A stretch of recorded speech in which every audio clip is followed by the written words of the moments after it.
Fala, galera! Estamos aqui no 5º episódio do Fala Favela. Eu sei que tu com a mesma roupa do quarto, a Esther só trocou a camisa, tá no Miguel. Troquei a roupa toda, né? Tá no Miguel, mas é a mesma gravação, é no mesmo dia. Mas não menos importante, porque eu estou aqui para apresentar a vocês a lenda das artes marciais, a referência na arbitragem. Muita coisa.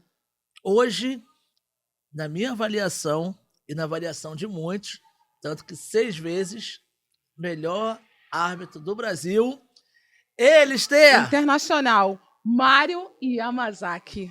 Bem-vindo ao nosso Fala Favela. Por que você tá rindo? É sério? Ele veio aí? Tá rindo por quê? Não, então. O zoinho, faltou só o zoinho puxado. Ficar Mário amarelo. Yamazaki. O que eu Ai, falei de meu errado? Deus do céu!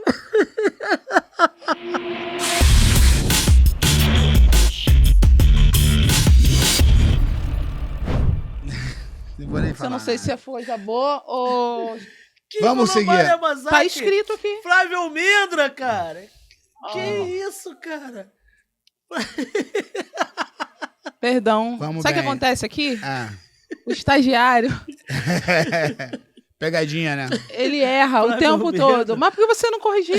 Eu Você não tô bateu o lendo, tô texto? lendo agora, cara. Eu não sabia Não. que você ia botar Mário Yamazaki. Desculpa, Flávio. Tá de boa, tá de boa. Vamos que Mestre, o bem-vindo vamos que o ao fígado vai nosso ficar. Fala Favela. Ao Mestre, nosso Fala Favela. Desculpa, mestre. Só porque eu amo vocês. Oh. Tá de boa. Obrigado. Bem-vindo, Desculpa, bem-vindo. mestre. E ele aqui tomando o cafezinho dele Não é? Desculpa, mestre. e me deixando perdoa. eu errar, Tá né? tranquilo. Eu jamais Sempre. ia permitir um negócio como esse. Sim, Você claro. me conhece. Imagino. Ei, mestre, antes de começar aqui o nosso bate-papo aqui, eu quero te agradecer pela presença. Eu sei o quanto é difícil a tua agenda, a tua correria. Ela tomou uma canseirazinha com a gente aqui, conversou, riu, brincou. Mas até que enfim passou a tarde aqui comigo, estava devendo essa visita. E não posso, de jeito nenhum, deixar de comentar esse lindo bigode.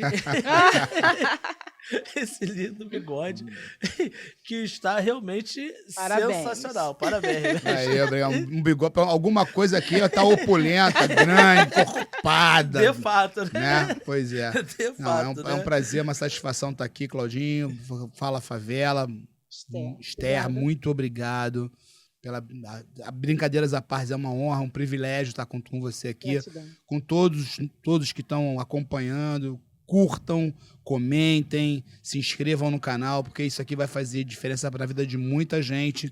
E a gente tem uma grande história de longos anos. E eu amo estar aqui com vocês. Muito obrigado pelo privilégio de poder contar um pouco da minha história. Obrigado e bem-vindo. E eu quero saber, como foi a sua trajetória? Como foi o seu início nas artes marciais até se tornar referência no Muay Thai e no MMA? Conta pra gente. Ô, Esther. Bom, então, eu comecei muito cedo, sou de uma família de médicos e de militares, então o meu primeiro contato com as lutas foi muito cedo, aos 4 anos de idade, numa academia de judô, né, nos anos, final dos anos 60, início dos anos 70, eu sou de um outro século, e aí eu comecei a treinar no clube militar com o professor Amadeu Filho, e fiz judô há muito tempo. Depois eu conheci o boxe tailandês, com um pouco mais velho eu conheci o boxe tailandês, não era Muay Thai ainda, a gente tinha nenhuma referência da Tailândia, então era realmente uma atividade nova. Eu sou da segunda geração do boxe tailandês, do Muay Thai no Brasil, então eu comecei a treinar em 1984. Não era nem nascido. Eu comecei a treinar em 1984. Ele não era nascido. Comecei a treinar boxe tailandês em 1984. E aí, não sei se me tornei referência, mas assim, eu sou um abnegado. Nunca desisti, treino até hoje. Nunca imaginei que fosse fazer 60 anos e ainda em atividade. Vi muita gente passar, mas na verdade eu só sou um cara que não desistiu. Que bom, importante, né? É, Parabéns. como é que pode, né? Eu não sei se eu me tornei referência. Brincadeira, né, cara? É Ouvir isso referência. de uma lenda como o Flávio Almendra chega a ser bizarro. Mestre, Eu tenho 1 milhão de perguntas aqui, cara. A gente se Bora. conhece há muito tempo. Algumas aqui faz muito sentido, outras não, né? A gente vai filtrando aqui. Aqui é um papo direto, reto, Vambora, né? direto e reto. Aqui a gente não tem rodeio. Antes de começar aqui, está aqui no roteiro aqui, tá meu nome aqui, uma pergunta para poder fazer. Mas antes eu quero começar com o seguinte. O Luiz Ramos, Sim. certo? Luiz Ramos, veio aqui bater um papo comigo e ele mostrou, naquele momento ali, uma espécie de chateação, Depois tu consegue botar um texto do Luiz falando? Não consegue, né? Uma certa chateação Uhum. falando a teu respeito. Inclusive, eu chamei a atenção dele e falei assim, bicho, a arbitragem é isso, né? Inclusive a vida de maluco, essa vida de vocês de virar árbitro, né? A arbitragem é isso. Eu até te liguei perguntando, Eu lembro, mestre, acho que faz sentido e tudo mais. Você, bicho, esquece, né? O que você achou, agora que a gente está aqui batendo esse papo, o que você achou do depoimento do Luiz? Achou que faz sentido? Achou que ele se emocionou demais? Para ele deve fazer algum sentido. Ele deve ter guardado, né? Ele deve ter guardado alguma coisa. Eu não sei exatamente o que pode ter sido. Foi o lance na luta do Wendel Negão no Favela. Então, eu sei. Então, o lance que aconteceu do Wendel Negão, o próprio Wendel Negão veio me agradecer, o Emerson veio me agradecer, ou seja, eles entenderam. E o Luiz foi árbitro, ele fez a carreira dele numa equipe de arbitragem, então eu acredito que ele é um cara que deva saber, e ele sabe que o treinador bota pressão para o árbitro, e o árbitro tem poucos segundos para dirimir, para tomar uma decisão. E o próprio Wendel Negão, conversando comigo após a luta, durante a luta, o Wendel não estava enxergando. O Wendel tomou um soco, ele estava com um problema. Ele já foi lutar com um problema na córnea. Ele tinha um problema de descolamento de córnea, de retina. E ele teve um problema na retina na luta. E ele falou para mim, eu não estou enxergando. Por favor, me leva até o meu córnea. Eu falei, eu não posso te levar até lá. Eu vou botar você na direção e você anda até lá e você fala com o Emerson. Botei ele virado pro corner dele, ele foi andando e tinha acontecido uma falta. Se eu não me engano, um chute involuntário, era uma luta com o Vanilton. Sim. Tinha tido um chute involuntário. Cara, primeiro foi involuntário. O Vanilton ainda não tinha tomado nenhuma punição e não era uma falta para punição. Enfim, eu podia ter tirado um ponto dele ali, mas a luta não ia continuar porque eu tinha certeza que o Wendel não ia voltar porque ele não estava enxergando. Eu não ia deixar ele voltar. Então você acha que rolou Só que comentário dele foi mais emoção do que... Eu não sei o que passou na cabeça dele ou quais foram as diretrizes dele. Cara, mas nem Jesus Cristo agradou todo mundo. E eu sei que ele tem realmente, já não é a primeira vez que ele demonstra que ele tem algum tipo de problema com a autoridade, mas às vezes eu até digo o seguinte pra você, perceba, eu não acho que eu vou agradar todo mundo, mas certas pessoas não gostarem de mim, eu acho que até é bom. Porque tem gente que é tão irrelevante, é tão, sabe, que a opinião não me diz respeito. Mas nesse caso, especificamente, do Wendel Negão, que é um mega atleta, um cara que teve no UFC, um atleta laureado, um atleta com uma expressão gigante, eu não ia desclassificar o Wendel. Porque se eu levo o Wendel pela mão até o corner dele, eu obrigatoriamente teria que desclassificá-lo. E eu não ia fazer isso pela história do Wendel. E eu acho que o Luiz, no caso, ele não deve ter entendido isso. Cara, cada um dorme com seus problemas. Então, eu tenho certeza que o Wendel me agradece por causa disso. Teve emoção demais. Sim. Luiz, tá respondido. Aqui, tá respondido. Então, o mestre Fábio Mena aqui falou que você foi extremamente emocionado em fazer aquele comentário. Mestre, obrigado pelo esclarecimento. Você dá, leva, né? E a gente vai tocando a vida, né? É isso aí. Não esclareceu, não. Sim, ele esclareceu o que aconteceu. Não esclareceu. Agora a entrevista tá aqui, ó. É assim que acontece. Tá agora, certo. Mestre, tu se apresentou e falou sobre a mudança, né? O ajuste que você conseguiu dar no mundo das artes marciais, principalmente nas modalidades específicas. Você acha que é digno de ter mais reconhecimento? Tu acha que merece tudo que você viveu de fato até hoje por essas mudanças? Ou ainda acha que ainda sofre um pouco por conta dessas. Tem um Muay Thai tailandês, tem o boxe, tem. Enfim, essas. Brasília Muay Thai, O o boxe. Brasília Muay Thai, exatamente. Você acha que ainda sofre um pouco com isso? Então, vamos lá. Não sei os ajustes que você está falando, sobre esses ajustes que você está falando que eu dei. Eu tenho ideias que eu implementei dentro da Liga de Muay Thai, da qual eu estou presidente, eu não sou presidente, eu estou presidente, estou fazendo uma gestão para otimizar e para fazer com que a luta seja mais dinâmica e que tenha mais adeptos. Só que assim, eu comecei a fazer luta de menores de 12 anos. A gente tem uma graduação, eu participei da confecção da graduação, quando a gente foi fazer o primeiro estatuto da primeira Confederação Brasileira de Boxe Tailandês e Muay Thai, eu estava presente. Eu era o cara que estava escrevendo, eu estava escrevendo o texto que ia ser apresentado para a gente registrar a primeira confederação. O meu nome está lá, eu faço parte da história. Então, a gente tinha uma graduação para os adultos. A gente nunca pensou que a gente ia ter criança treinando. E quando a gente começou a ter criança, a gente precisava de uma graduação para criança, porque senão você ter criança de 9 anos treinando, essa criança com 14, 15 anos, ela seria faixa preta. E na época era faixa, tá? E o que a gente fez? A gente começou a fazer uma graduação baseada para criança. Então, a graduação para adulto era baseada na bandeira da Tailândia. Eu fiz uma graduação para infantil baseado na bandeira do Brasil. Muita gente me bateu, muita gente falou, muita gente me criticou. E hoje em dia essa graduação é copiada por pelo menos outras 5 confederações. Então tu ajustou, tá aí outro ajuste. As classes de peso. As classes de peso do boxe, eu sou árbitro internacional de boxe, sou do CNB, eu sou do Conselho Mundial, do Conselho da Federação Internacional de Boxe, da Organização Mundial de Boxe. Eu tenho vários cursos de boxe internacionais. Os pesos do boxe são muito curtos, são 2,5 kg, 3 kg. Então tem 61, 63, 65, 60.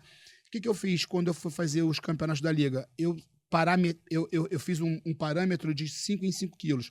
Então, na Liga, a gente tem uma classe que ela vai de 50 a 54,900.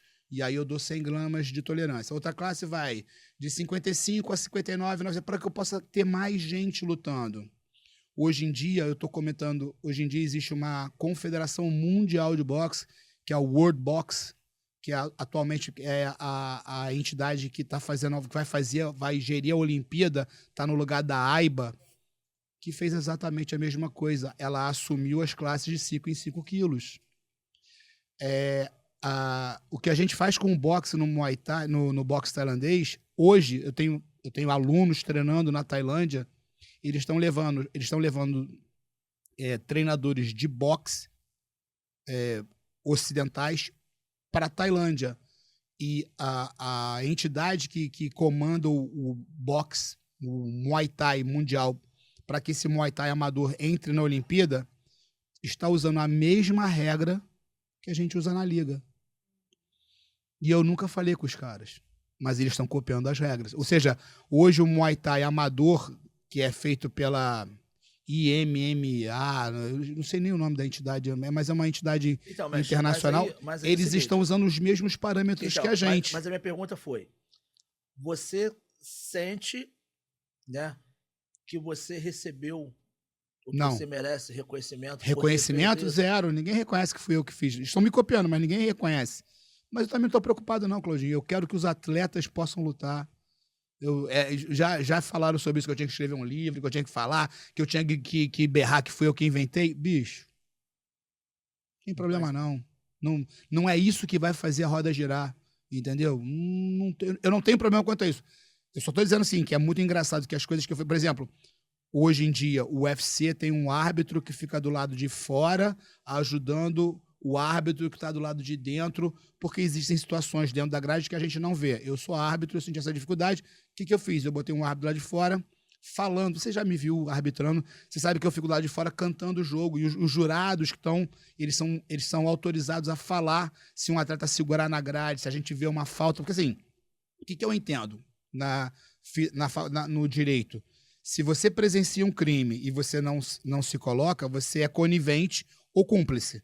Sim. Então, se eu sou jurado, tô vendo uma luta e tô vendo um cara segurar a grade ou cometer uma falta e eu não ou segurar o equipamento do adversário, meter a mão por dentro da luva ou pressionar o dedo no olho do adversário, e eu sei que o árbitro não tá vendo e eu tô vendo e eu não vou falar nada, eu sou conivente. Então, na minha comissão de arbitragem, e eu sei que isso é uma coisa que eu posso fazer, porque é um ato deliberativo da comissão de arbitragem, eu dei autoridade para que os meus jurados falem ao árbitro. Ó, tá segurando a grade, olha, tá segurando o equipamento, ó, tá botando o dedo no olho do adversário, porque a gente sabe que o atleta faz isso. E aí o que aconteceu? Muita gente me criticou. Hoje em dia o UFC me copia. Você pode perguntar pro Rodrigo, hoje em dia o UFC tem um árbitro, eles chamam árbitro de segurança. Eles botam o nome mais bonito, árbitro de garantia. Aí o cara fica com uma lanterninha, laser, com uma luzinha. Se acontece alguma coisa, ele acende a luzinha e o cara tá lá de dentro, vê, e aí eles se comunicam e ele diz o que tá acontecendo. Logo vai ter o VAR também no... Já existe, já existe para algumas situações, já existe. Aí eu só rio. Porque assim, as pessoas que me criticavam, elas falam, e hoje em dia ninguém fala mais nada. Então, só parar de falar já tá me ajudando muito. Já Que passou bom, batido, que bom. né? Mas conta pra Desculpa, gente, pra Esther. quem... Não, tá tudo certo. Conta pra gente como que foi esse processo para você se tornar árbitro internacional. Bom, então, é um caminho. Eu era atleta e eu era um atleta esforçado, fui campeão carioca, fui campeão brasileiro, mestre Wagner Coelho, meu mestre, a quem eu devo muito por ter entrado, me colocado no mundo das lutas, depois, por intermédio do mestre Cláudio Coelho, eu fui lutar boxe, e eu percebi uma coisa, eu não era um atleta, eu não era dos mais talentosos, eu treinava entre os mais talentosos, mas eu só era um cara muito aguerrido, eu era o primeiro a chegar e o último a sair, eu era o cara que treinava mais que todo mundo. Mas eu não era o mais talentoso. Tinha gente muito mais talentosa que eu. Tinha, no meu tempo, eu lembro, tinha o Jailson, cara, que até hoje tá aí. O Jailson, um cara, pô, fenomenal. Tinha o Cremilson, o Neguinho, um cara assim, porra, gigante. Apesar de ser bem mais leve que eu, um cara que, porra, era muito bom. Tinha o Ricardo Vick, cara, que era um garoto que hoje se tornou um policial do CORE, mas na época era um garoto que era muito talentoso. E, cara, o Aurimar Reis, que era era minha antítese, que sempre treinava. Então, esses caras eram os caras que eu admirava. Eram as pessoas que eram as minhas referências. E eu treinava muito. E eu percebia que, por mais que eu treinasse, eu não ia chegar tão longe. E eu sentia uma deficiência na arbitragem. Todo evento que a gente chegava, não tinha arbitragem. Os árbitros eram... Alguns alunos, eram professores que estavam chegando. Você está chegando com o Claudinho, Claudinho, senta ali. Cara, mas ele está com você, sabe? E aí ele deixa você e vai. E às vezes o cara com um copo de cerveja na mão, ou às vezes o cara, ele é faixa preta, mas ele não está preparado para julgar uma luta, ou chamam ele para julgar uma luta que é de um aluno dele, ou de um amigo dele. Aí tem uma coisa chamada julgamento motivado. O julgamento motivado faz com que eu enxergue melhor as ações de uma pessoa que eu goste em detrimento de uma outra. E isso é ruim. O processo veio daí, então? Aí essa necessidade me fez estudar, e aí eu fui procurar o maior árbitro do Brasil, que na época era o mestre Paulo Godinho, que tinha a melhor escola de arbitragem, que era o mestre Paulo Godinho, que foi o cara que ensinou Daniel Fux, que foi a maior referência até hoje na televisão. E eu sou da turma. O Fux fez o curso, eu fiz o curso logo depois do Fux. Isso entra um pouco nessa questão aqui. Chega a ser engraçado. Porque é o seguinte: um árbitro quase nunca é lembrado, né? Principalmente quando acerta. É verdade. Né? Agora, quando erra, parceiro, fudeu. Né, irmão? Quando erra, a tua família, a tua mãezinha, então... Todo mundo xingando. Coitado, cara. Minha mãe é mais conhecida que a nota de R$2. Você tem formação na educação física? Sim. É um cara mega inteligente e foi escolher logo a arbitragem, bicho. Obrigado, Claudinho. Então, cara, a arbitragem... Não gosta da tua mãe? Chateado com ela? Não é? Não, então, cara, a arbitragem foi um chamamento, uma coisa que eu me identifiquei. Então, é como se fosse... É como você ser médico. É mais do que uma profissão, entendeu? É uma coisa que é de espírito, entendeu? Então, eu sempre tive essa coisa da força e honra, da justiça. Eu fiz a faculdade de Direito também. Eu sou formado pelo Superior Tribunal de Justiça Federal, desportiva, tá? Sim. Superior Tribunal de Justiça Esportiva. Eu sou da primeira turma do STJD da UFRJ. Então, isso foi uma coisa que sempre foi... Então, assim, era um chamamento que eu tinha de fazer, entendeu? Então, eu gosto, eu amo fazer isso. Não, isso eu não tenho dúvidas, né? Na sua visão, ô Flavinho, o Muay Thai, o Brazilian Muay Thai, né, que você destaca muito, como você mesmo disse, ganhou muita força, né? Algumas federações, inclusive, hoje copiam o modelo de trabalho. Mas qual é a maior diferença e o que você acha que se destaca mais hoje no cenário mundial? O Brazilian Muay Thai ou o Muay Thai da Tailândia? O Muay Thai da Tailândia, sem sombra de dúvidas, ele é muito mais famoso, ele é muito mais... Então, o que acontece? Para fazer assim, quando nós começamos a treinar, a gente não podia nem falar Muay Thai, porque o Muay Thai era um nome... que alguns dizem, não, ninguém vai ligar isso à luta. Mas, na verdade, existia uma pessoa que tinha registrado esse nome, então a gente não podia usar esse nome. Estou falando de 1980, entre 82 e 87. Que a gente não podia usar. E outra coisa, a Tailândia era um país fechado. Então, a Tailândia, até os anos 2000, era um país muito difícil de você chegar. As pessoas eram maltratadas, os firangues, os estrangeiros, eram maltratados, eles não tinham essa coisa da cultura de divulgar o esporte. Então, era muito difícil a gente ter informação. Olha só, não tinha celular, não tinha internet. Outro século. Sim. Então, isso aqui não existia. Pra gente conseguir informação, demoravam meses. E assim, até quando o Léo Amendoim, um dos primeiros brasileiros que foi para lá, Cosmo Alexandre, quando ele foi para lá, não existia absolutamente nada. A gente não tinha informações sobre isso.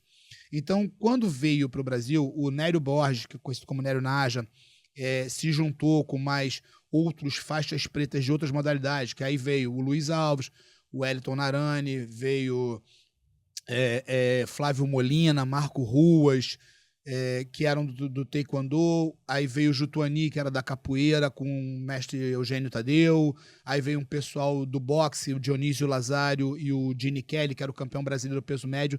Cada um trouxe um pouco da sua luta. Tem uma luta agora que, vale soco, vale chute, vale cotovelada, porrada ronca, e todo mundo queria se testar. Na verdade, todo mundo queria trocar porrada. E aí cada um trouxe um pouco da sua luta. E essa luta ficou muito miscigenada e virou o boxe tailandês. Quando a gente conseguiu chegar na Tailândia, a gente viu que lá a regra é diferente. O Muay Thai asiático é um esporte totalmente diferente. Eles lutam os 2 primeiros rounds para se apresentar. Tem uma musiquinha que dá o ritmo da luta. E aí as pessoas apostam nos 2 primeiros rounds.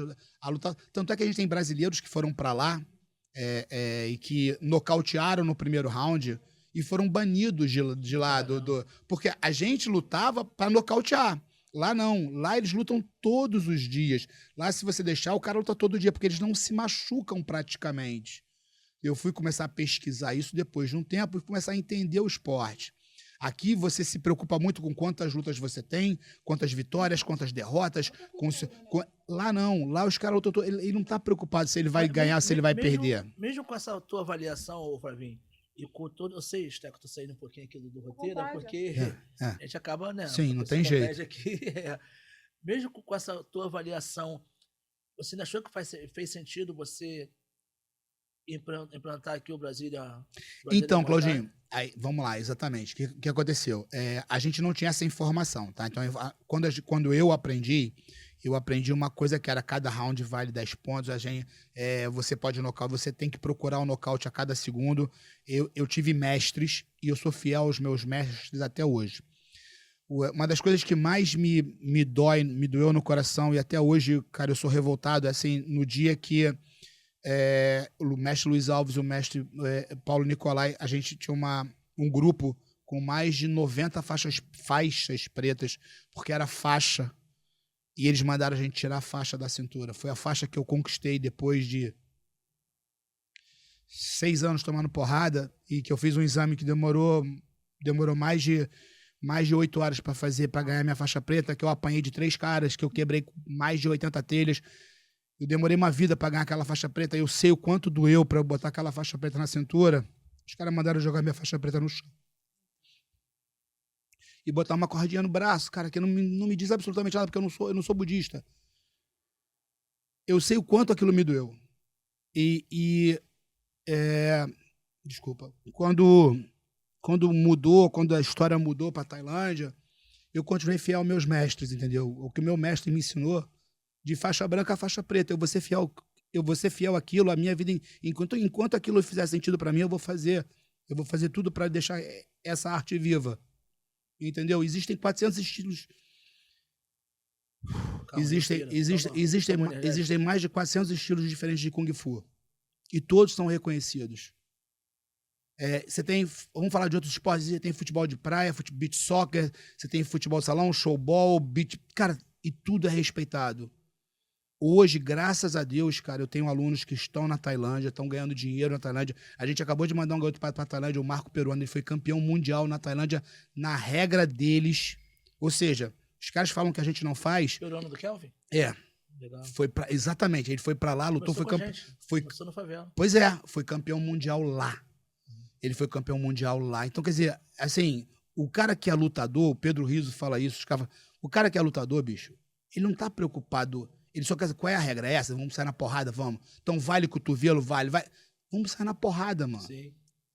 Entendeu? Então é só isso, era o respeito.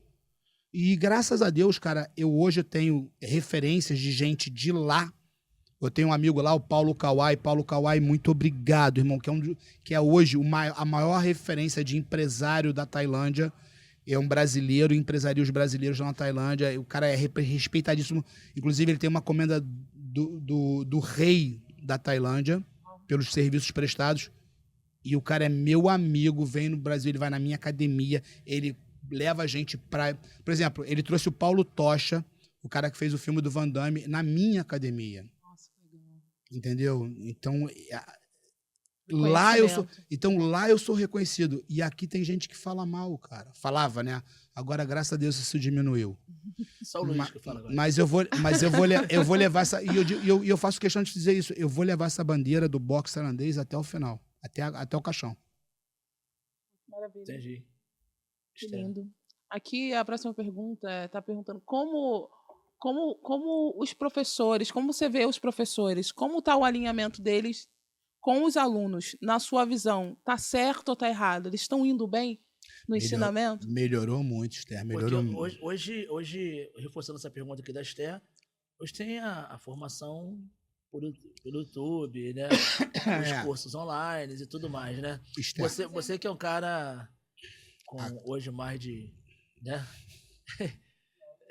Mais jovem, acompanhar todo esse processo em alguns momentos deve ser difícil. Você olhar e falar, puta que pariu, pô, não acredito que a pessoa tá fazendo isso. Entendi a sua pergunta. Então, eu tinha pensado na pergunta para um outro questionamento, vou responder das duas formas. Então, assim, hoje em dia, a comunicação entre professor e aluno melhorou muito. No meu tempo, a gente apanhava muito, a gente era muito maltratado. Só ficava na luta quem realmente... Então, tá que só homem fazia... Assim, 90% das pessoas que faziam luta no meu tempo, boxe no meu tempo, eram homens, porque assim, a gente era tratado, a gente era forjado, a comunicação era muito... Como se fosse um quartel, era muito corporal. Hoje em dia, graças a Deus, já existem professores com formação acadêmica, existem muito mais profissionais com formação acadêmica, que sabem dar aula, que sabem se comunicar, que sabem lecionar, trazer informação, mas em compensação, e aí respondendo esse outro lado, se proliferou muito os charlatões. Hoje em dia, O YouTube tá aí, tem um montão de cara brabo de YouTube. Atrás do teclado, Mestre todo Siga mundo que é eu- brabo. Mestre Siga que eu digo. Mestre Sica, que eu diga. Atrás do teclado tem um montão de brabo. E gente que nunca fez nada, nunca bateu nem para o ímpar. Então, gente que nunca fez nada. Cara, mas é que eu digo, vamos lá. Você vai fazer aula, você vai procurar um professor, estuda, procura ver a história dele. Hoje, a internet, da mesma forma que ela pode te enganar, ela pode te entregar quem é o cara que tá dando aula para você. Sim. Formado aonde? Porque assim, ele estudou, ele é de qual equipe? Ele é afiliado em qual entidade? Ele fez o quê? Não precisa ser campeão, não precisa ser lutador, mas ele tem que estar alinhado com uma entidade, ele tem que estar alinhado com uma escola, ele tem que ter uma história, tem que ter um passado. Qual é o passado desse Como o cara? Cláudio diz, né? Tem que ter a prova de vida. Ele Mas tem tem que ter gente uma... que só quer o Perfeito, clique, né? Cláudio. Quer o Exatamente. clique, que Pois é... Flavinho, com esse teu posicionamento, né? E com muita história para contar, já teve alguém que assim, causou uma divergência muito grande ao ponto de acabar uma amizade, ter uma briga generalizada, ou você achar A e outra pessoa achar B dentro desse contexto todo aqui? Não, assim, eu já fui testado de várias formas e eu já fui enganado. Eu tive uma pessoa que trabalhou com a gente, que chegou na liga, exatamente o que a Esther falou. O cara chegou na liga contando uma história maravilhosa, que tinha uma formação com um determinado professor, com um determinado mestre, que já tinha falecido. Só que, por azar dessa pessoa, eu conheço todas as pessoas que... Cara, mas enfim, se você chegar na minha academia, você vai ser apresentada pelo Claudinho. O Claudinho é um cara que eu conheço, que eu respeito, que eu amo. Eu vou tratar você com a mesma deferência que eu tenho a ele, até que se prove ao contrário. E a gente... Ô, Thiago, ao menos usa umas palavras muito difíceis. Tem como as palavras difíceis colocar embaixo? Esse é o Claudinho. Dizem que eu sou um pouco prolixo. Porque aí, tá vendo? Porque Não, pode deixar. Dizem que eu sou um porque pouco ele prolixo. usa, cara, entendeu? Sabe como botar assim? Viu? Aí botar... Então, Aqueles caras que tá falando com... Entendeu? não, nada, porra nenhuma. Vamos lá. Então, aí a gente começa a perceber certos deslizes onde a história não combina. Não condiz. Exatamente. E assim, as atitudes não combinam com... E aí você começa a pesquisar. E todas as pessoas que estão na diretoria da Liga, elas não obrigatoriamente têm que ser faixa preta. Meu diretor, que responde pela parte de direito da Liga, né, jurídico, ele não é faixa preta. O meu diretor administrativo, que é a Paula, ela não é não é grau preto. Mas esse cara, ele tinha um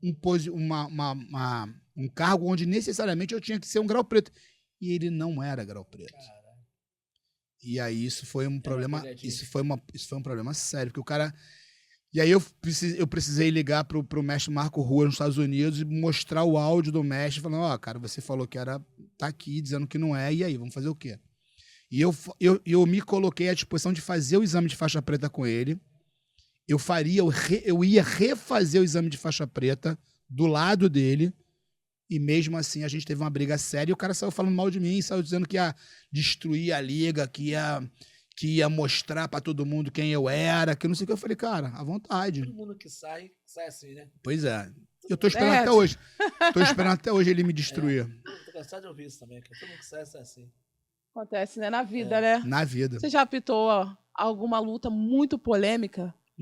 Ah, Algumas. Algumas? Quais foram? Pode contar alguma? a mais polêmica, sim. Aquela que você falou. Você conta uma esses dias também, né? Lá em Brasília. Ah, sim. Eu acabei de arbitrar uma luta muito polêmica que deu uma decisão que, assim, é um evento onde está fazendo uma seletiva, está fazendo um Grand Prix, onde os atletas estão concorrendo a uma bolsa de R$500 mil, é uma bolsa vultosa. No Jungle Fight. O Evento do nosso amigo. o atleta no começo da luta, cara, ele de forma incauta, ele colocou o dedo no olho. Então, só que assim, na regra tem uma coisa que diz que existe o acidente e existe a conduta perigosa, ou seja, é o dolo eventual. Ele sabia da possibilidade do risco de acontecer, então foi imprudência. E exatamente por ser uma luta onde havia necessidade imperativa de ter um resultado, eu usei a regra que tinha beneficiado esse mesmo atleta num evento anterior e o desclassifiquei. E isso foi um problema. Pô, aí eu vim pra internet, O garoto era porrada. da área, né? Ele era de Brasília, ele era da cidade. Pode ser. E, tipo assim, era um cara gente boa, eu gosto dele, mas, cara, eu não podia fazer nada, eu tinha que aplicar a regra. Tinha que ter um vitorioso. E quem seria o vitorioso? O que cometeu a falta ou o que foi agredido? Aspas. Sabe? Não tinha o que fazer. Não tinha o que fazer. Agora, Flavinho, essa próxima onda aqui tá no roteiro pra Esté fazer, mas eu vou pedir pra fazer. Vou pedir pra produção botar uma musiquinha de suspense. Porque agora. Tan, tan, tan, tan. Flávio Almendra. Eita. Chamou pelo nome. Quando chama pela mão, Semanei, ele segura na mão. semanei. Flávio Almendra.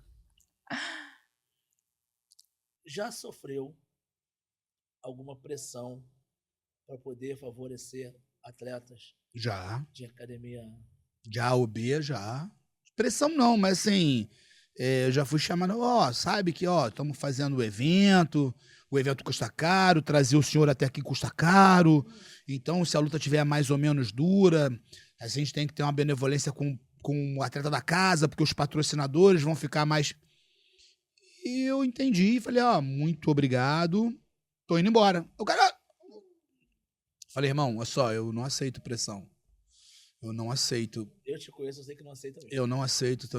Eu agradeço muito, mas eu tô indo embora. Não, mestre, é brincadeira. Aí aquela, não, é brincadeira, estamos testando o senhor. Testando o senhor. Cara, às vezes, meu pai dizia uma coisa, cara, se você vai se sujar, tem que ser por uma coisa que vai mudar a sua vida. Tem que ser muito valioso. E, Flavinho, não por pouco. No MMA, no cenário, existe os cartolas. Sim. Claro, né? Esses cartolas já te cantaram em algum momento poder interferir em resultado A ou B? Então, desses eventos que eu participo, não. Engraçado. Então, já que você falou o nome do Valide, eu vou até usar o Valide aqui, cara. É muito engraçado. Quando eu cheguei no Django, muita gente falava mal da arbitragem do Django, não sei o que. Eu cheguei lá, cheguei piano, e em pouco tempo a gente conseguiu modificar o perfil da arbitragem. Muita gente pode não concordar com a decisão A, B ou C, o Claudinho me conhece. Eu não vou dizer para você que eu estou sempre certo, mas certo ou errado, eu sempre vou usar a minha consciência. E, cara, se existe alguém que nunca pediu favorecimento para A, B ou C, foi o Valide. E olha que durante esses quase 15 anos que eu tô com ele, 13 anos que eu tô com ele, são mais de 100 edições que eu tô lá, a única coisa que ele me cobra esteja certo. Eu vou com você até o inferno, mas esteja certo. Se você tiver errado, você tem razão.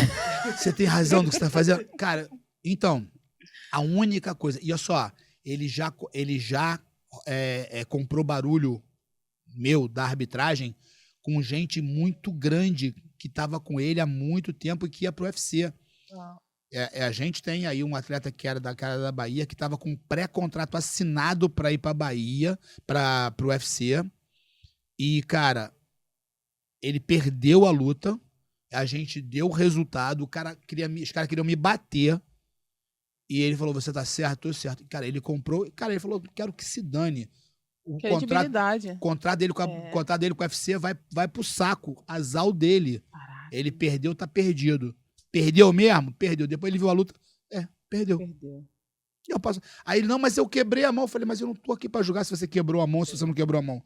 Eu tô aqui pra julgar a luta. E na luta você perdeu. Inclusive, Flavinho, essa questão de julgamento é o seguinte.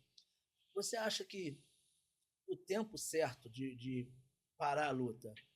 Eu sempre vejo, te acompanho muito, também não tem como acompanhar, todo canal que você passa, vê o Flavinho lá. Você acha que tem árbitro, muito árbitro inexperiente, que está deixando a luta correr demais, está deixando a luta muito frouxa? De mais e de menos. Como você falou, vou usar um termo do meu amigo Claudinho, tem muito árbitro emocionado que o cara toma 2, 3 tapas, o cara para a luta. Claudinho, cada luta, assim, imagina que a luta seja uma panela e os atletas ingredientes. Tem o tempo de preparo para cada um. Tem atleta que aguenta mais porrada, tem atleta que aguenta menos porrada. E você tem que estar ali atento, pipila na pipila, olho no olho, para interpretar as expressões físicas do atleta, para dirimir se ele está dentro ou fora da luta, se ele está consciente ou não. Porque, só, uma decisão minha muda a vida de muita gente. Uma luta que o cara perde, ele volta pro final da fila. Uma luta que ele ganha dentro do Jungle, ou dentro do Coliseu, ou dentro do Centurion, ou dentro do SFT, pode ser a primeira luta antes dele assinar com PFL, ou com LFA, ou com UFC, né? Então, assim, a minha decisão vai impactar diretamente a vida dele, da mulher, dos filhos, do treinador, da equipe, de todo mundo. Então tem lutas que eu sei que eu posso deixar o pau torar e o cara ir nas últimas. O limite. Né? E tem luta que eu sei que eu tenho que parar porque o cara não vai parar e, cara... E muita gente não tá nem... Exatamente. E tem gente que só quer aparecer na televisão. Tem alguns árbitros que acham que isso é glamour, eles só querem aparecer na televisão. Então, o cara, ele interfere numa luta muito cedo. Você quer citar nomes? Não. Não, né? Não. Então você não tá disposto a falar tudo, tá vendo? Você compromete. Não, porque assim, é minha opinião e, tipo assim, eu não vou... não, beleza, Só pra deixar claro que você falou. Vou ficar em cima do muro, é verdade. Claudinho, eu posso falar tudo, tá vendo aí? Como é que eu pego na curva? Eu falo sobre tudo, não sobre todo mundo. Eu posso falar tudo. De preferência sobre você. Você acha que vai ter muita panelinha? Tem. Na luta? Tem. Ainda tem. Eu sei. Eu vou te falar. Eu sei que o meu nome estava lá para entrar no UFC em 2011, quando teve a edição em São Paulo. E os caras aqui me cortaram. Mas os caras não tem panelinha. Por exemplo, você é minha panelinha. Eu faço pra todo mundo. Mas não tem a sua, né? Claro. Se você é dono de um negócio e você vai escolher uma equipe para trabalhar com você vai escolher a equipe de pessoas que mais próximas de você pensam igual a você, que sejam agradáveis, aprazíveis a você. Mas é uma coisa, independente de ser agradável, a pessoa tem que dar conta do recado. Entregar o que você precisa, né? O pessoal fala pra mim, pô, você é mó puxa-saco do Flávio, você é sou mesmo. Vale, obrigado. Sou mesmo. Eu já ouvi isso, é verdade. Eu sou mesmo. Então, a panelinha existe assim. Baixa, você vai fazer todas as perguntas. Pois é. Ainda bem, né, cara? Obrigado, agradeço. Porque essa galera, por exemplo, essa galera, é impressionante que essa galera acha primeiro que eu devo ser algum milionário. Porque assim, eles oferecem para os meus eventos para arbitrar de graça no meu lugar. Eita. Já foram bater na porta de todos os eventos que eu trabalho para oferecer essas arbitragens de graça só para me tirar. É que real. coisa, né? Não precisa guerra. longe, não. Não precisa longe, não. Agora, no evento que eu vou fazer agora, eu deixei isso muito claro. Eu falei assim, olha, eu não abro mão do Flávio Almeida. Talvez ele não vai estar nem aqui no Rio, tudo bem, ele vai fazer por videoconferência. Entendeu? E eu escuto muito isso mesmo, pô, mas tem fulano mais barato, todo que vem de graça, isso aqui. Não, tudo bem, cara, valeu. Mas eu não abro mão do Flávio Almeida. Inclusive rolou aquela polêmica grande, né? Uhum. A gente tava num canal de TV e a gente ia transmitir um evento no Combate e o Flávio, junto com a equipe dele, que arbitrava o evento. Quando chegou no Combate, o Combate, por exigência, só podia fazer com uma outra federação. Confederação, sim, né? Isso. Comissão. Uma outra comissão uma atlética. outra comissão. Aí eu cheguei pro Flávio e falei assim, Flávio, apareceu a oportunidade aqui, eu vou transmitir o evento no canal Combate. Só que é o seguinte, bichão, não posso levar teu time. Porra, meu irmão, os caras, os meninos do Flávio, nossa, que sacanagem, que é isso, que é aquilo, isso aqui. Flávio, eu tô te não posso levar, mas quero levar você comigo. Vambora? Aí que fudeu, que brigaram mais ainda, né? Que brigaram com 2. Verdade. Porra, você, além de ir excluir a gente, você vai. Brigaram com 2, mas, falo, não tem jeito. Tem pessoas que você se sente bem quando tá do teu lado, né?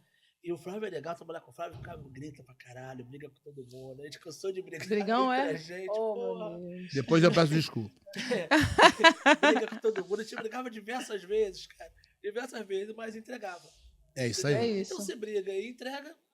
é Esther, resolvido. Esther, Faz parte do Esther grupo. faz televisão, não faz? Então, quem faz televisão sabe o quanto é nevrálgico essa coisa imperativo de você entregar horário, de você ter a luz tem que estar certa, o som tem que Isso. estar passado. Cara, então eu ficava possesso com essa coisa de eu sou profissional, mas não chega na hora. Eu sou profissional, mas, sabe, não entrega, não chega. Pô, pelo amor de Deus. Então, eu realmente, às vezes, eu subi o tom.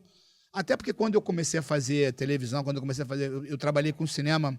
Assim que eu saí do exército, eu fui fazer cinema. Eu trabalhei com um diretor que gritava pra caralho. Gritava muito. Hã? Levasse? Não, não. Eu fiz 2 filmes. Não, trabalhei na produção. Fiz um filme com o Maurício Matar, chama Johnny Love. E, cara, Ângela Figueiredo, Maurício Matar, Paulo Guarnieri, Ângela Figueiredo.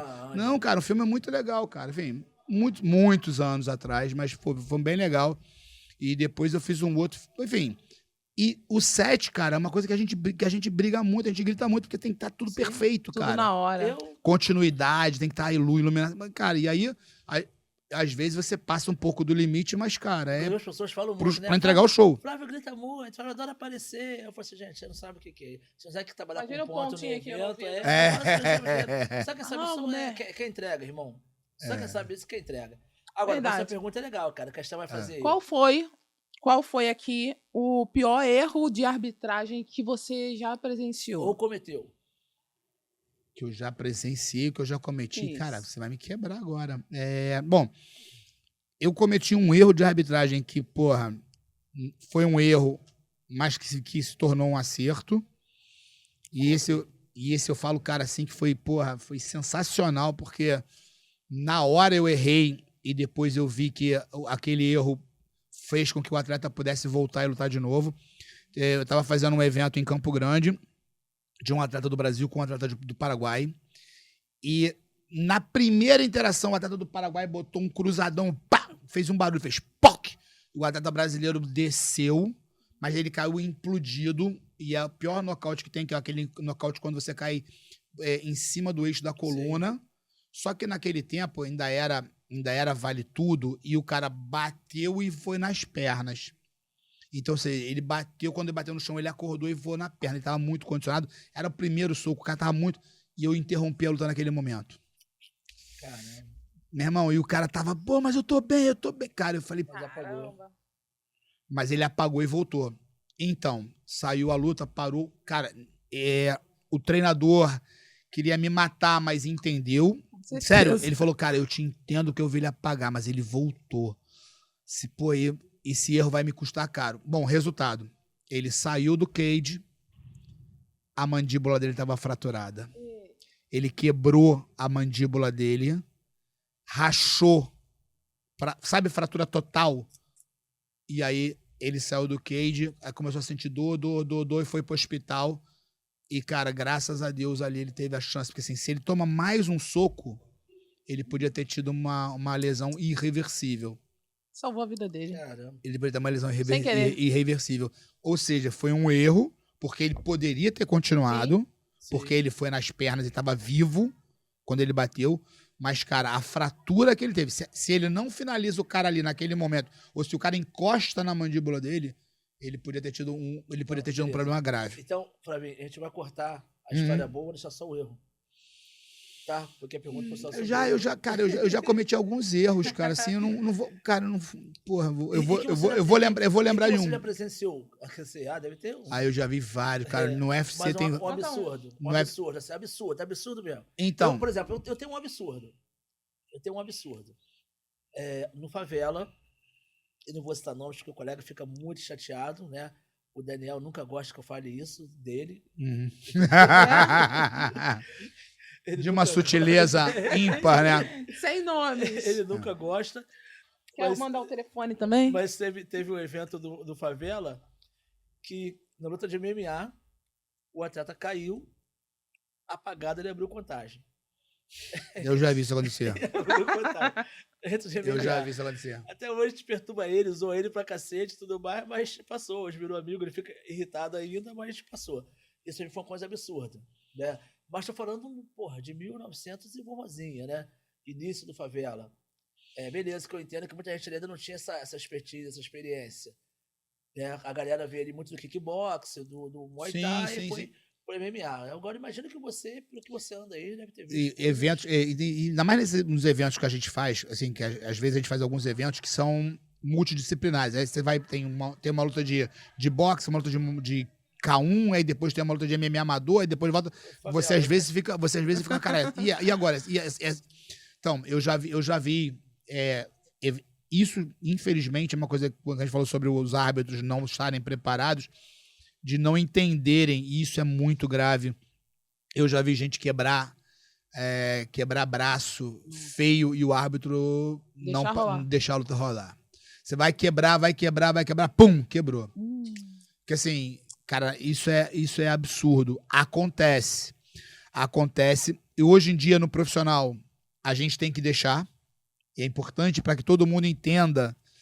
Existe uma regra que desde 2023, que é pela WMMAF, que diz que a gente não pode mais interromper uma finalização se o atleta profissional não pedir. E aconteceu comigo. O cara tá numa kimura, numa chave, e eu falava, vai quebrar. Eu falando com o treinador dele, vai quebrar. Pum, quebrou. Aí, pô, você não parou? Eu falei, eu não posso. Aí o que acontece? Se você interrompe a luta, você prevaricou, porque você, não, cara, eu sou flexível. E se você não interrompe, você não interrompeu. Mas assim, eu já vi lutas de, pô, o cara tá no armlock, o braço do cara no pau envergado, e o braço do cara virar um V, e o árbitro não parar a luta. E o cara com um braço assim. Caramba, cara. Isso eu já vi. Flávio, hoje Flavinho, pesagem. No MMA, normalmente a pesagem é no dia anterior. No jiu-jitsu e algumas outras modalidades, até mesmo no Muay Thai, né? A pesagem normalmente é no mesmo dia. Qual é a tua avaliação sobre isso? Não, vamos lá. No amador, a pesagem, tanto do MMA quanto ela é no mesmo dia. Amador não pode cortar peso, amador tem que estar no peso no dia da luta. Tem gente que é amador, faz corte de peso, mas isso é proibido pelas entidades, mas a gente finge que não vê. E no profissional, em todas as modalidades, no boxe, no Muay Thai, a pesagem é no dia anterior. Quando eu lutava, era muito diferente. Como falei, eu lutava no século passado, a gente não tinha a manha do corte de peso. Hoje em dia, a manha do corte de peso está aí para todo mundo. A ciência da fisiologia do corte de peso, ela tá muito disseminada. Quem tem mais dinheiro tem mais facilidade, entendeu? Então, tem atletas hoje que fazem o corte de peso e que cortam mais peso com mais facilidade do que quem tem menos dinheiro. Entendi. Mas isso ainda acho que vai dar problema ali na frente. Eu acho que o atleta que corta muito... o próprio Rogério, o Rodrigo, já tinha conversado isso com o Minotauro e com alguns outros atletas que passavam muita dificuldade no corte de peso, porque eles cortavam muito peso, cortavam 10, 12 quilos. Hoje em dia a gente já entendeu que é mais... Cara, atletas peso médio, 84 quilos, são atletas que em off tem normalmente ali 100... 106. Cara, não é mais fácil pegar o peso médio, jogar o peso médio para 95 e trocar as categorias como o evento One, ele fez isso, ele trocou as categorias de peso. O peso médio do One é 93. e obrigar o cara a estar sempre dentro daquele peso. Ele não pode, ele não, Pronto, né? ele nunca pode estar mais que 15% do peso da categoria, e depois que ele faz a pesagem no outro dia, ele não pode aumentar mais que 10%. Então, a gente tinha Equilibra atleta, mais a luta, né? a gente tinha atleta que recuperava 12, 15 quilos. Mas, cara, é um processo onde o cara desidrata, e a gente sabe que a desidratação, ela tira a água do cérebro, ela tira a água das vísceras, e você demora até 4, 5, 6 dias para reidratar o cérebro. Você vai tomar água, ou seja, você vai lutar ainda num processo de recuperação. Vai tomar um montão de porrada, soco, chute, joelhada, canelada. Cara, a médio prazo, isso vai contar. E aí a gente vê hoje alguns lutadores mais velhos com risco, com déficit de cognitivo. Tem vários lutadores da minha época que hoje têm lapsos de memória, tem déficit cognitivo. Por quê? Porque desidratava muito, Sim. tomava muita porrada, aí daqui a pouco lutava de novo, desidratava. Cara, então, assim, eu acho que a desidratar, cortar muito peso para lutar é um problema. E hoje é muito mais fácil você se manter ali na categoria, porque não vai fazer muita diferença. Porque, assim, se você lutar com um cara, pelo menos na academia a gente fazia isso, quando a gente fazia sparring com um cara, às vezes, 6, 7 quilos mais pesado que a gente. Cara, não tem tanta diferença. Entendi. Nas categorias mais leves é mais complicado, mas na categoria mais pesadas não tem. Mas eu acho que cortar muito peso hoje em dia é prejudicial. Flávio, caralho, mano, é foda porque, bicho, eu tenho 1 milhão de perguntas aqui. Que bom. E o produtor tá aqui no meu ouvido, caralho, ao tempo, vai estourar o tempo. E, porra, Thiago, chato pra caralho com esse bagulho de tempo, né? Eu tenho 1 milhão de coisas pra poder te perguntar. Você viu que quer fazer televisão, como é que é? Pois É é. isso. Alguém Eu tem que tomar conta. Alguém tem que tomar conta. Alguém tem que tomar conta do e tempo. Tá ele olhando de cara feia pra mim, que tá foda, né? Falando que eu já atrasei, já me deu esporro. Flavinho, cara, muita pergunta aqui, cara. Olha, manda umas perguntas aí que eu vou deixar pro próximo, Flavinho. Por exemplo, Boa. já tentaram te silenciar por conta das tuas polêmicas e opiniões? Mas não precisa responder agora, não, porque senão... Olha outra. Existe máfia no MMA? Não precisa responder agora também. Não, hoje não. Óbvio. É. Qual foi a briga mais feia dos bastidores que você já presenciou? Ó, muito... Pô, essa é bacana. Mas, caralho... Essa eu quase arbitrei. Eu separei quase que arbitrando uma briga no aeroporto de Brasília, Nossa, velho. Aí. mãe, aí. Essa aqui, principalmente, é polêmica, porque você nunca foi convidado para poder ir pro UFC, já puxaram o teu tapete. Tem uma pergunta aqui, o que você enxerga hoje do UFC, da arbitragem do UFC? Meu irmão, muita coisa, cara, muita coisa. E você sabe o que é engraçado? Hoje eu tenho um árbitro que é do UFC, Brian Belchamp, é o melhor árbitro do Canadá. Ele faz parte da arbitragem da Comissão Atlética Americana e que pediu para fazer parte da minha equipe de arbitragem. Ele vem ao Brasil só para arbitrar comigo. O Brian, eu sei Nossa, quem é o Brian. Eu sei quem é o Brian. Ó, se Se eu pudesse mudar... Então, viu? Já tem... sei que Boa, é. Se eu pudesse mudar uma única coisa... Bicho, muita pergunta. Eu vou seguir, eu vou mudar aqui um pouco o protocolo. Bora. Esther, até desculpa, hoje tá um pouco participativa, né, Esther? Tô adorando. É, porque conversar com esse cara, pra mim, é sempre um aprendizado. Maravilhoso. Flávio, além do teu perfil adulto lá, que você tem nas redes... Quem me dera. além desse perfil profissional, que é de onde sai tua renda extra... Flávio, você já passou de diversas novelas, tá na novela hoje. É verdade, tô né, no ar. cara? Fala um pouco dessa história pra gente aí. E eu tô tendo que resumir aqui, Esther. E eu vou Tudo precisar de bem. uma nova conversa contigo pra gente poder terminar essas perguntas aqui. Como tá sendo participar da novela Dona de Mim? Cara, tá sendo um presente, mais um presente que a autora da novela me deu, a Rosane Svartman. Rosane, muito obrigado. Acompanhe, Rosane. Minha anja da guarda, que em 2014 ela me deu o presente de fazer a Malhação baseada na minha história. E ela ela veio ser minha aluna e vendo o meu jeito de dar aula, ela falou, Legal, hein? cara, você é um personagem. Eu sou autora e eu queria contar e falar sobre você. E aí fizemos... Assim, cara? Exatamente. Que E aí eu nunca acreditei que isso fosse acontecer. Tanto é que quando me ligaram da Globo, que é da Globo, eu falei, tá bom, valeu. Bom, desliguei o telefone. Aí ela me ligou, ela falou, Mendra, te ligaram da Globo. Eu falei, ligaram aqui. Trote, né? Eu falei, não, é da Globo mesmo. E aí ela escreveu a novela, ela falou, cara, eu queria botar você de novo na novela. Vamos fazer? Eu falei, vamos. Eu falei, cara, não vou fazer o seguinte, não vamos fazer Muay Thai, não, vamos fazer kickbox. Por quê? Porque eu já fiz 2 novelas com Muay Thai, eu já fiz 2 novelas com MMA, eu já fiz 2 novelas com boxe. Fiz uma minissérie agora. E, cara, eu nunca falei do kickbox. Hoje a Ana teve a coisa que falou da minissérie, da Fúria, isso. Então, e eu sou 8º dan de kickbox também. Paralelo à minha carreira de Muay Thai, eu fiz kickbox também, graças ao mestre Wagner Coelho, ele me levou junto, eu fui fazer o kickbox. Hoje você se acha, mestre, melhor mestre ou melhor árbitro? Melhor árbitro. Melhor. O árbitro, porque eu tô sempre treinando. O mestre, eu não tô tão atualizado quanto os garotos, Mas tá quanto a galera. Uma mega estrutura agora. Tô montando. Fala um pouquinho. Então, eu aluguei, sim, eu aluguei um galpão.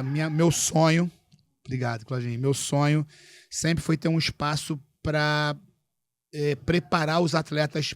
Porque ser atleta não é só lutar, gente. O atleta ele tem que saber dar entrevista, ele tem que saber falar um idioma, ele tem que saber se comunicar com o público, ele tem que ter uma assistência jurídica, ele tem que saber se comportar em determinados ambientes. Então, assim, o espaço que eu vou fazer, além de ter as aulas, além de todo final de semana eu fazer eventos, a gente vai ter curso de informática, a gente vai ter curso de neurolinguística, a gente vai ter prevenção a DST, doenças sexualmente transmissíveis, a gente vai ter inglês, para que os atletas se saiam dali preparados para não serem enganados. Eu tenho amigos que foram atletas que foram enganados por empresários. Eu tinha um amigo que lutava e 80% da bolsa dele ficava na mão do atleta, o cara Dionísio Lazário, um cara assim que foi um dos maiores ícones do boxe do Rio de Janeiro, cara, ele perdeu 80% do que ele ganhou, foi campeão europeu, foi campeão de vários cinturões e, cara, o dinheiro ficava todo na mão do empresário, porque ele não tinha conhecimento, ele não tinha instrução, ele não tinha ajuda. Quando eu peguei o contrato dele, eu falei, cara, você tá tudo errado. Só que ele já estava no final da carreira dele. Então o que eu quero fazer hoje é que os atletas se preparem, assim, um evento te contratou, cara, não é obrigação do evento te promover, você tem que promover o evento.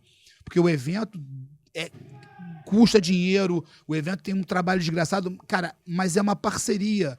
Então você tem que levantar o evento tem que te levantar, e você tem que saber se vender a sua luta. Não é só trash talk que ganha a luta, mas é você saber toda a linha que você vai percorrer para você se vender, conseguir... Porque muitas das vezes o evento paga mal, mas o evento está te dando uma oportunidade de te botar na televisão, te botar numa... Aquele famoso network. Que você fazer o network, você conseguir um patrocínio. Cara, você não vai conseguir um patrocínio grande? Pega do padeiro, da esquina... Sempre tem alguém. Junta 6 bolsas de 500 conto, tá bom, 3 mil. Fala. Mestre, e... essa altura do campeonato já deve ter algum livro no forno aí, né? Não. Não ainda não? Então, eu tenho um cara que tá me seguindo, eu tenho um aluno meu que ele é escritor, ele já escreveu alguns livros e ele quer contar a minha história, ele tá estudando sobre a minha história e ele ficou de me mostrar um compilado.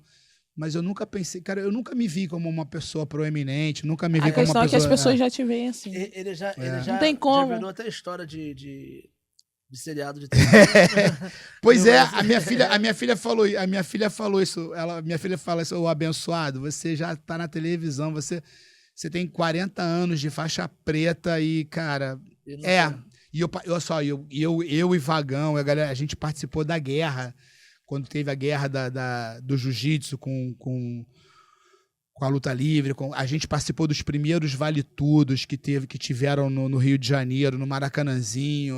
Cara, então eu vivi e fui presenciei. Eu fui testemunha ocular dessa guerra, de estar com essas pessoas, Rickson, Royler, Renzo, Tem que contar essa Eugênio. história. Contar essa história? Tem que contar. Tem, Tem que é contar, verdade. pra aqueles que sabem ler. Eu vou. precisam- Eu vou. Tá aí, Claudinha, eu vou pensar nisso, eu vou fazer. Mestre, este realmente vai precisar de uma segunda conversa, não vai dar Obrigado, Claudinho. para falar tudo aqui. Para terminar aqui, antes de fazer as considerações, qual é a verdade sobre Flávio Almendra que poucos sabem e que mudariam a forma que as pessoas te enxergam hoje? Nunca. Pode acreditar, galera. Eu nunca tive vontade de aparecer. Eu não faço questão dos louros, dos tapinhas nas costas. Eu não faço questão do puxa-saco. Eu só sou presidente da liga porque alguém tinha que fazer alguma coisa e eu fiz. Assim, eu sou uma pessoa proativa. Se tem que fazer, eu não pergunto quem quer fazer. Eu vou e faço. Eu acabei de trabalhar nesse galpão. A gente tinha 2 paredes que a gente teve que quebrar. Eu e o Miúdo, você vai conhecer o Miúdo, meu secretário. Eu fiquei 10 horas tirando entulho com uma pá. Eu não faço questão de aparecer, eu não faço questão de estar à frente das câmeras, eu não faço questão dos louros, do tapinha nas costas. O que faz o meu olho brilhar é estar no evento. É isso. Tá dentro do cage, tá dentro do ringue. É o que faz o meu coração vibrar. Pode ser um evento mínimo Pequeno ou grande? e pode ser um evento pica da galáxia internacional. Eu trabalho os dois da mesma Legal forma. isso. A minha índole o meu tratamento com os atletas é exatamente o mesmo no maior evento da América Latina e no menor evento do Rio de Janeiro, com televisão, sem televisão. Quem me conhece sabe que eu sou a mesma pessoa. Metido, arrogante, grita com todo mundo. Porque assim, eu quero extrair o melhor porque eu quero dar o meu melhor. Só isso. E acho que é isso, assim, as pessoas acham que eu quero aparecer, mas na verdade eu só apareço porque o nego não faz o que tem que ser feito. E mesmo se tiver que aparecer também, foda-se que as pessoas Não, acham, né? é Tem porque sua assim, história, seu legado, É. então. Tem sua história. Ó a produção. Flávio, fala das tuas redes sociais, onde você acha o Flávio Almendra. o Instagram, @Flávio Almendra, me procura lá, Fight One Oficial, também no Instagram. Galera, é um prazer, uma honra e um privilégio estar aqui com vocês. Eu Galera, sou apaixonado pelo Claudinho. Telefone ele não gosta de dar. Pode dar meu porque é telefone. pessoal, eu vou sempre Não. dar, eu sempre Não, dou. querendo ou não, ele Eu ia sempre dar. dou. 964-26-5250. O Flávio Almendra é um homem casado, né? É Mais isso aí. de quanto tempo casado? 23 anos. 23 anos Parabéns. de casado. Então, Thiago, Flávio Almendra é um homem casado. Ué. Galera, se alguém precisar de alguma coisa, 964265250, pode me procurar, eu tô à disposição. E se você que é amigo do Claudinho, melhor Vai ainda. se fuder. Encerrando aqui o 5º episódio com a lenda Flávio Almendra. Mais uma vez, obrigado, galera. Gratidão. Aguarde os próximos aí, que o próximo vai ser com ele também, cara. Porque o 6º episódio tem que ser com Parte ele. 2. senão- Beijo, galera. Tchau, gente.